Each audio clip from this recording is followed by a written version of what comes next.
कुछ खबरें खेल के मैदान से आपको बताएं। आईसीसी टी20 वर्ल्ड कप 2024 के सुपर 8 का मरहला मुकम्मल होने के बाद सेमीफाइनल मुकाबलों के लिए 4 टीमें फाइनल हो गई।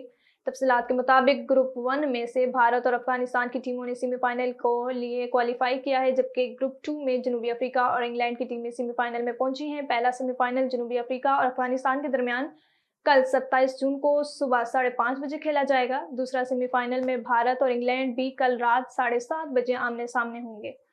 आईसीसी टी20 वर्ल्ड कप 2024 से बाहर होने के बाद कौमी टीम के कप्तान बाबर आजम वतन वापस पहुंच गए। कप्तान बाबर आजम अमेरिका से बारास्ता दुबई लाहौर पहुंचे।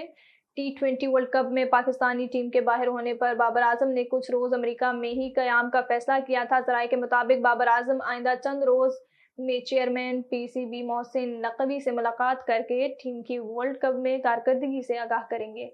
आईसीसी टी20 वर्ल्ड कप 2024 के सेमीफाइनल मुकाबलों के लिए मैच ऑफिशियल्स का ऐलान कर दिया। पहले सेमीफाइनल में जनूबी अफ्रीका और अफगानिस्तान के मैच में रिचर्ड एलिंगवर्थ और नितिन मीनन ऑन फील्ड अंपायर के फ्राई सर अंजाम देंगे और रिचर्ड क्लेटबर और टीवी अंपायर, जबकि हसन रजा फोर्थ अंपायर होंगे।